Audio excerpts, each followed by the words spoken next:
مسلمان اور مومن میں کوئی فرق ہے؟ کیا مومن وہ ہے جو ایمان لے آیا اور مسلمان وہ ہے جو ایمان لانے کے بعد زیادہ نیک اعمال کرے؟ دیکھیے، قرآن مجید اور احادیث میں یہ لفظ بطور ٹرم ایک اصطلاح کے طور پہ بھی استعمال ہوا ہے اور لغوی معنی میں بھی استعمال ہوا ہے، یعنی ڈکشنری میں اس کا کیا معنی ہے۔ تو لغت میں ایمان اور اسلام میں فرق ہے، مسلم اور مومن میں۔ ایمان کا مطلب ہے عقیدہ جس کا صحیح ہو، یعنی عقیدہ اللہ پر ایمان لے آئے، وہ اس کے رسولوں پر، اس کی کتابوں پر۔ اور اسلام کا مطلب ہے ظاہری طور پر بھی اپنے آپ کو اللہ کے حوالے کر دے، اسلام کے حوالے کر دے، یعنی اسلام کا مطلب ہوتا ہے اپنے آپ کو تسلیم کر دینا، اپنے آپ کو سپرد کر دینا۔ تو مسلم کا مطلب یہ ہوا اس یعنی ڈکشنری کے معنی کے لحاظ سے جو عملی طور پر پریکٹیکلی اپنے آپ کو اسلام کے لیے پیش کر دے، یعنی جو پریکٹیکلی مسلم ہو۔ اور مومن کا مطلب یہ ہوا کہ جس کا عقیدہ درست ہو۔ تو یہ اس کے لفظی معنی ہے۔ تو جہاں قرآن مجید میں یہ دونوں لفظ اکٹھے استعمال ہوں گے تو وہاں تو ہم ان کا الگ الگ معنی کریں گے، جیسے ان المؤمنین والمؤمنات والمسلمین والمسلمات، قرآن میں آتا ہے ایمان والے مرد اور عورتیں، اور مسلم مرد اور مسلم عورتیں، ان سب کے لیے اللہ نے جنت میں اچھے رزق کا وعدہ کیا ہے۔ تو یہاں ایمان اور اسلام چونکہ ایک ساتھ استعمال ہو رہے ہیں، تو اس کا مطلب یہ ہوگا کہ وہ مرد جو مومن تھے، یعنی ان کا عقیدہ درست تھا، یہ چاہے وہ مرد ہوں یا عورتیں ہوں، اور مسلمین کا مطلب اسلام پر پریکٹیکلی یعنی عمل بھی کرتے ہوں وہ، تو یہ لوگ، ان کے لیے اللہ نے رزق کا وعدہ کیا ہوا ہے۔ اسی طرح قرآن مجید میں سورہ حجرات میں اللہ تعالیٰ نے منافقین سے کہا، یا جو کمزور ایمان والے لوگ ہیں ان سے کہا اللہ تعالیٰ نے کہ قالت الاعراب آمنا، کہ یہ دیہاتی لوگ کہتے ہیں ایمان لے آئے، کہ تو اللہ تعالیٰ نے فرمایا کہ ان سے کہیں کہ قولوا اسلمنا، یہ نہ کہو ایمان لے آئے بلکہ کہو اسلمنا۔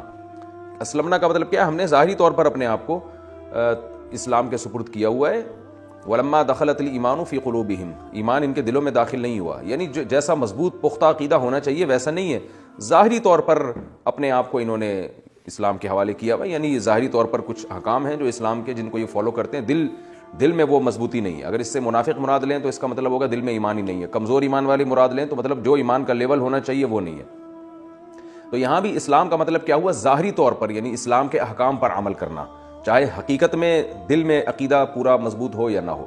تو اس سے آپ کو واضح ہو جانا چاہیے کہ ایمان کا تعلق دل سے ہے، اسلام کا تعلق ظاہر سے ہے، ظاہری حکام۔ تو دونوں پر عمل ضروری ہے، دل میں بھی ایمان ہونا چاہیے اور اسلام بھی ہونا چاہیے، یعنی پریکٹیکل مسلمان ہونا چاہیے انسان، اور عملی طور پر اسلام کے حکام کو فالو بھی کرتا ہو۔ یہی وجہ ہے کہ یہ جو آیت ہے ان المؤمنین والمؤمنات والمسلمین والمسلمات، اس کا ترجمہ جو محقق مفسر ہے وہ یہ کرتے ہیں کہ ایمان لانے والے مرد اور ایمان لانے والی عورتیں، اور ایمان کے تقاضوں پر پورے اترنے والے مرد، یعنی اسلام کے کام کرنے والے مرد، یعنی عمل بھی کرنے والے مرد اور عمل کرنے والی عورتیں۔ تو مسلم اور مسلمات کا یہ ترجمہ کیا جاتا ہے۔ تو یہ جب دونوں اکٹھے استعمال ہوں گے تو پھر دونوں کا الگ الگ مفہوم۔ لیکن اگر یہ اکٹھے استعمال نہیں ہو رہے تو پھر قرآن میں یہ ایک دوسرے کے معنی میں استعمال ہوتے ہیں۔ جہاں مسلم کہا ہے قرآن نے تو وہاں وہ مسلم مراد ہے جو مومن بھی ہو، اور جہاں مومن کہا ہے قرآن نے تو اس مومن سے وہ مومن مراد ہے جو مسلم بھی ہو۔ تو یہ پھر ٹرم جو ہے نا، یہ مسلمان کو مومن بھی کہا جاتا ہے، مسلمان کو مسلم بھی کہا جاتا ہے، لیکن زیادہ فوکس قرآن نے یہ کیا ہے کہ اس کو مسلم کہا جائے۔ یعنی نارملی جب ہم کسی مسلمان کی بات کرتے ہیں جس کا عقیدہ بھی درست ہو اور عمل بھی درست ہو تو اس کو مسلم کہا جائے گا، مومن کی ٹرم استعمال نہیں کی جائے گی عام حالات میں۔ اس کی دلیل بھی سورہ حج کی آیات ہیں، ہوا سماکم المسلمین، کہ اللہ نے تمہارا نام مسلم رکھا ہے۔ تو ایز اے نیم ہماری جو پہچان ہے وہ مسلم ہے، تو اس لیے اپنے آپ کو مسلم ہی کے لفظ سے ہمیں اپنی پہچان کرانی چاہیے۔ اور مسلم کے لفظ میں عام حالات میں مومن خود بخود داخل ہے، یعنی ایمان کے ساتھ جو عمل کرے گا اس کو مسلم کہا جائے گا۔